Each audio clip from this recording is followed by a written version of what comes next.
नमस्कार, आप देख रहे हैं SY लाइव न्यूज। ठाणे जिले के विकास कार्यों को लेकर आयोजित दिशा समिति की अहम बैठक में सांसद डॉक्टर श्रीकांत शिंदे ने अधिकारियों को कई महत्वपूर्ण निर्देश दिए।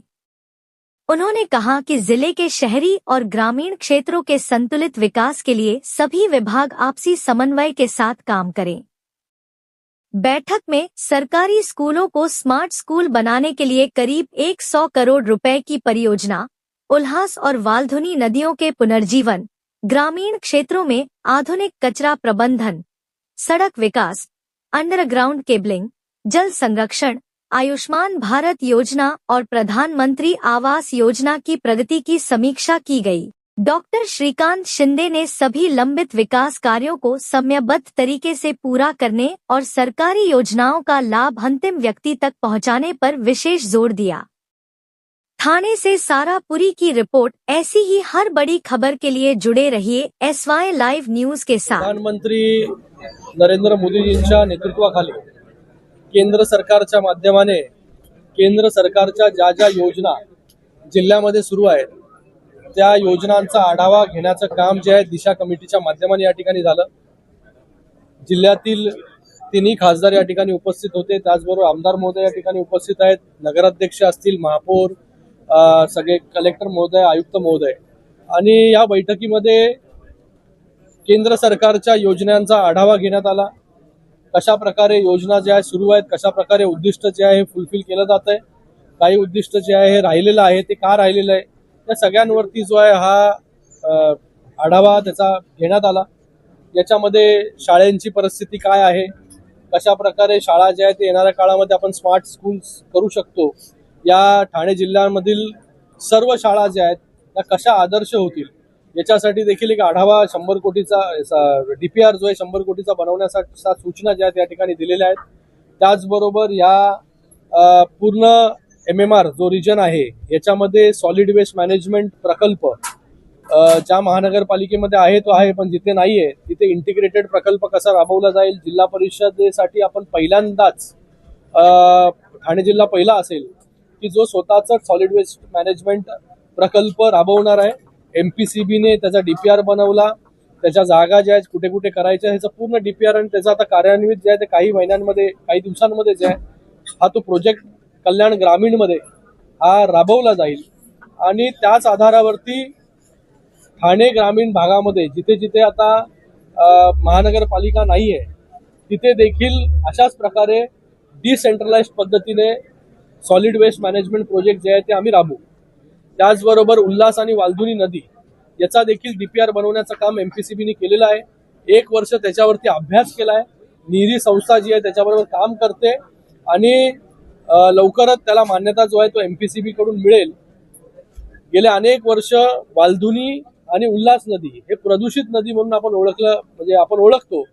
सगळं एफ्युलेंट असेल, सिवेज असेल, या सगळ्या गोष्टी ज्या त्या नद्यांमध्ये जातं ह्याचा पूर्ण डिटेल अनालिसिस जो आहे हा MPCB ने केलेला आहे।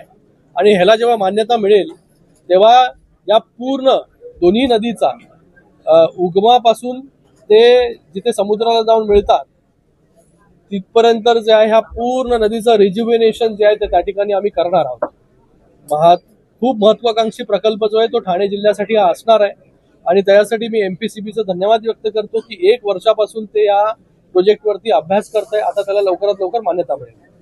त्याचबरोबर जेव्हा रिज्युव्हेनेशन होईल तेव्हा रिव्हरफ्रंट डेव्हलपमेंट देखील, कारण की ही नदी जी आहे 4-5 शहरांमधून होऊन जाते, तर तिथे जिथे जिथे ही नदी आहे तिथे तिथे रिव्हरफ्रंट डेव्हलपमेंट देखील होणं गरजेचं आहे। MSRDCचा एक इकडे विषय झाला नॅशनल हायवेचा, त्याच्यावरती डिटेल बाबा गेल्या वेळेस देखील शिंदे साहेबांनी सूचना केल्या होत्या DPDC मध्ये की याचं थर्ड पार्टी ऑडिट करा आणि त्याच्यावरती तो जो रिपोर्ट असेल तो रिपोर्ट जो आहे तो लवकरात लवकर त्या ठिकाणी द्या। पुन्हा सूचना ज्या आहेत त्या आम्ही या ठिकाणी केलेल्या आहेत। त्याचबरोबर खेलो इंडियाच्या माध्यमाने वेगवेगळ्या शहरांमध्ये खेलो इंडियाचा फंड कसा युटिलाइज केला जाईल त्याच्यासाठी प्रस्ताव बनवण्यासाठी सांगितलेला आहे। सगळ्या शहरांमध्ये DPचा आणि अंडरग्राउंड केबलिंगचा मोठा विषय आहे। जेव्हा रस्ते आपण वाईड करतो तेव्हा DP जे शिफ्ट होत नाही, त्याच्यासाठी देखील सगळ्या महानगरपालिकांना सूचना केलेल्या आहेत की जिथे जिथे रोड वाईडनिंग झालेले तिथे DP शिफ्ट झालं त्याचा एक आराखडा बनवा जेणेकरून डीपीडीसी मधून किंवा राज्य शासनाकडून तो निधी जो आहे तो त्या ठिकाणी देण्यात येईल. त्याचबरोबर प्रधानमंत्री आवास योजना त्याच्याबद्दल जे आहे हे या ठिकाणी आढावा घेण्यात आला. या ठाणे जिल्ह्यामध्ये प्रधानमंत्री आवास योजना एकतर म्हाडाच्या माध्यमाने राबवली जाते. खोनी असेल, शिरडोन असेल, या अजून 3-4 ठिकाणी ही योजना आपण करतो आणि मोठ्या प्रमाणामध्ये लाभार्थी जे आहे हे प्रधानमंत्री आवास योजनेच्या माध्यमाने निर्माण झालेले आहेत आणि त्यांना घरं देण्याचं काम या सर्व जो म्हाडा प्रकल्प करते त्याच्यामध्ये मला वाटतं 85% लोकांना घरं जी आहेत ती दिलेली आहेत. भविष्यामध्ये उल्हासनगरमध्ये प्रधानमंत्री आवास योजना होते, त्याचबरोबर ग्रामीण प्रधानमंत्री आवास योजना देखील झालेली आहे. त्याच्यामधून देखील लोकांना मोठ्या प्रमाणामध्ये घरं जी आहे ती देण्याचं काम केलेलं आहे. ठाणे महानगरपालिका देखील आता प्रधानमंत्री आवास योजना या ठिकाणी राबवते. तर असे ज्या केंद्र सरकारचे प्रोजेक्ट होते हे सर्व आणि त्याचबरोबर JSJW म्हणजे पाणी जिरवा पाणी अडवा हा जो महत्वाकांक्षी प्रकल्प आहे केंद्र सरकारचा, आता JSJW 3.0 देखील आलेला आहे. याच्या अगोदर 1.0 2.0 जे आहे हा प्रोजेक्ट झालेला आहे. याच्यामध्ये जे आहे हे विहिरीचं काम असेल, अंडरग्राऊंड वॉटर टेबल जो आहे हा कसा वाढेल, भूगर्भातील पाणी कसं वाढेल याच्यासाठी हा प्रोजेक्ट आहे, हा प्रकल्प आहे आणि हा खूप महत्वाकांक्षी प्रकल्प आहे. हे सगळे उद्दिष्ट तर आपण मीट करतो, पण ह्या उद्दिष्ट आपण जेव्हा करतो तेव्हा ग्राउंड लेवल खरंच वाढते का याच्यासाठी एक इम्पॅक्ट अनालिसिस केलं पाहिजे. तशा सूचना मी कलेक्टर महोदयांना दिलेल्या आहेत की त्याच्यावरती एक थर्ड पार्टी इम्पॅक्ट अनालिसिस करण्यासाठी एजन्सी आपण नेमा, जेणेकरून जे आपण काम करतोय खरंच त्याच्यामधून जे आहे ते भूगर्भातली पातळी जी आहे ती पाण्याची वाढते की नाही वाढते, त्याचा काय फायदा होतो.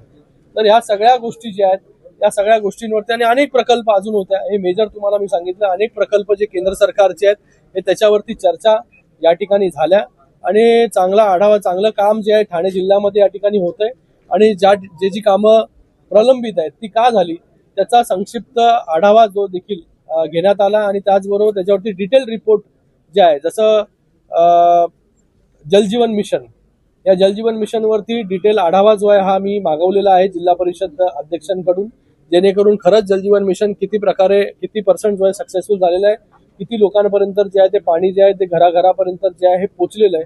कारण की हा खूपच एक महत्वाकांक्षी प्रकल्प आहे जलजीवन मिशन, जेणेकरून प्रत्येक घरापर्यंत पाणी, हर घर जल.